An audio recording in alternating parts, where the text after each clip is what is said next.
Urvashi Vaid, a lawyer, author, and a longtime force for gay rights who championed a sweeping vision of social justice during the AIDS crisis and launched a super PAC to promote LGBTQ women in politics, died Saturday at a hospital in Manhattan.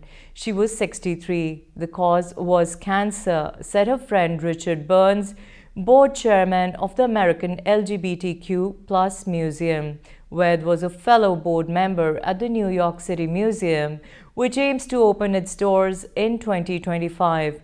Long before the concept of intersectionality was widely discussed, Vaid connected issues of race, class, gender, and sexuality, drawing on her own experience as a lesbian immigrant from India, who was often the only woman of color in the room, sometimes the only woman.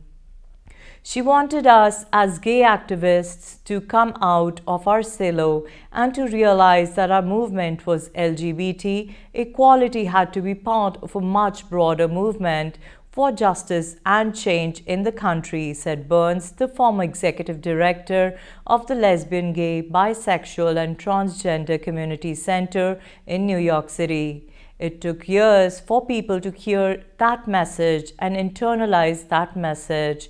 In 1990, when President George H.W. Bush gave his first speech on AIDS since taking office, she was removed by police after trying to interrupt the address, carrying a sign reading, "Talk is cheap, AIDS funding is not," and shouting that Bush's appeals for compassion should have come much sooner.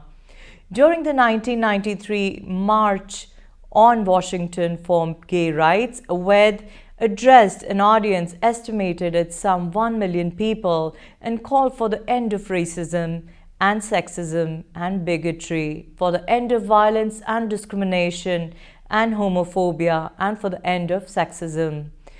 Urvashi Vaid was born in New Delhi on October 8, 1958 and moved to the United States with a family at age 8.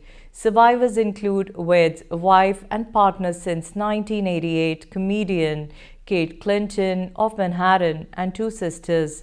She was also an aunt to Alok Vaid Menon, a gendered non-conforming artist, writer and comedian with a large social media following.